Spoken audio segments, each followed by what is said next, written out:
Sir, जो जम्मू कश्मीर में मुस्लिम गुजरों को जो आरक्षण था एसटी के दर्जे में, उसमें आजकल कुछ छेड़खानी चल रही है। आपका उसमें आपके संगठन का क्या रोल? देखिए इसराइल भाई, जे&के को और हिमाचल प्रदेश को, दोनों स्टेट के गुजरों को एसटी का दर्जा सन 1991 के अंदर आदरणीय चंद्रशेखर जी की सरकार में मिलने का काम हुआ था। और ये पूर्ण रूप से उन्हीं लोगों के लिए था जो लोग के पास ना रहने की जगह थी, ना बैठने की जगह थी, ना कहीं पर रुकने की जगह थी, जो घुमंतु लोग थे। उनको देश की मुख्य धारा से जोड़ने के लिए इस एसटी का दर्जा देने का काम किया था, जिससे इनके बच्चे भी पढ़ करके देश की मुख्य धारा से जुड़ने का काम हो सके। मैं मदाराना ऑल इंडिया गुजर महासभा का राष्ट्रीय अध्यक्ष होने के नाते आपको ये भी वाज़ेह करा देना चाहता हूं कि ये एसटी का दर्जा भी ऑल इंडिया गुजर महासभा के द्वारा ही आदरणीय चंद्रशेखर जी ने देने का काम किया था। अब भारत की सरकार जम्मू कश्मीर के अंदर एसटी को के साथ छेड़छाड़ करने का काम कर रही है,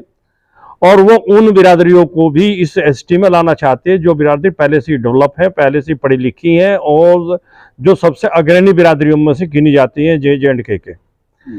भारत सरकार पूरी तरीके से सांप्रदायिक एजेंडा लागू करना चाहती है, और सांप्रदायिकता के आधार पर ही एसटी के अंदर उन बिरादरियों को भी,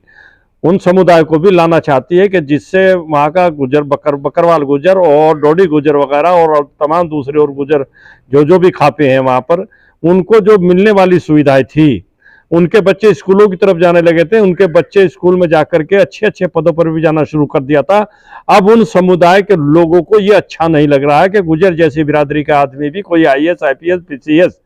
बन करके वो कहीं पर बैठ करके कोई बात कर सके। तो इसलिए भारत सरकार से ऑल इंडिया गुजर महासभा ये मांग करती है कि वो एसटी के साथ छेड़छाड़ न करे, और जिस तरीके से भी एसटी वहां पर जिन लोगों के को उनसे सुविधा मिल रही तो उनको वो सुविधा जो कि तो मिलती रहे। और रही जहां तक दूसरे समुदाय के लोगों की बात है, उन समुदाय के लोगों को वो अलग से रिजर्वेशन दे करके, वो चाहे 10% दे चाहे 15% दे, अलग से उनको रिजर्वेशन दे करके उनके सुविधा को बढ़ाने का काम करें। हम उनके विरोध में नहीं है,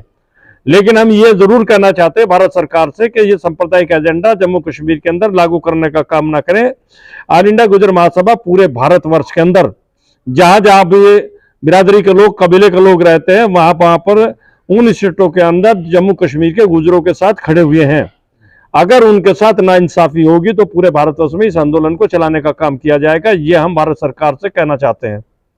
इसलिए जे&के की सरकार हो चाहे भारत की सरकार हो, ये तमाम सरकारों से हम आग्रह करते हैं कि वो एसटी के साथ छेड़छाड़ ना करें, और एसटी के स्लैब को एज इट इज जो का तो बना रहना दे। जो दूसरे समुदाय के लोग एसटी में शामिल होना चाहते हैं उनको वो अलग से रिजर्वेशन दे दे, हमें उस पर कोई ऐतराज नहीं है। जम्मू कश्मीर प्रदेश की तमाम बॉडी, हमारे वाइस प्रेसिडेंट जनाब बशीर खटाना साहब, हमारे प्रदेश के ऑल इंडिया गुजर महासभा के अध्यक्ष भाई बशीर कोहली साहब, और तमाम उनकी टीम को ये आगे कर दिया गया, ये निर्देश दे दिया ऑल इंडिया गुजर महासभा की तरफ से कि वो वहां पर होने वाले आंदोलन में बढ़ चढ़ करके हिस्सा ले, और वहां उस आंदोलन के साथ कंधे से कंधा मिला करके बिरादरी के साथ, कबीले के साथ चलने का काम करें। इसके अलावा ऑल इंडिया गुजर महासभा का कहाँ कहाँ पर आपकी? ऑल इंडिया गुजर महासभा पंजाब स्टेट, हिमाचल प्रदेश, आपका उत्तराखंड, आपका उत्तर प्रदेश, दिल्ली, हरियाणा, राजस्थान, तमाम और दूसरे प्रदेशों के अंदर भी जहां जहां ऑल इंडिया गुजर महासभा के लोग सक्रिय होकर के काम कर रहे हैं, सब ऑल इंडिया गुजर महासभा के कार्यकर्ताओं से, ऑल इंडिया गुजर महासभा के पदाधिकारियों को यह निर्देशित किया जाता है कि वो जम्मू कश्मीर के गुजरों के साथ खड़े होकर के अपने अपने प्रदेशों के अंदर इस लड़ाई को तेज करने का काम करें, और भारत सरकार को अपने निर्णय पर दोबारा से सोचने पर मजबूर करने का काम करें। हमारी ऑल इंडिया गुजर महासभा के तमाम मैं राष्ट्रीय पदाधिकारियों से भी गुजारिश करता हूं कि वो जहां जहां भी हैं और जिस जिस स्टेट के भी रहने वाले हैं, वो अपनी अपनी स्टेटों का नेतृत्व करते हुए ऑल इंडिया गुजर महासभा जम्मू कश्मीर के गुजरों के साथ कंधे से कंधा मिला करके उनकी डिमांड के साथ खड़ी होनी चाहिए, और खड़ी होकर के उस आंदोलन को लड़ने का काम करें।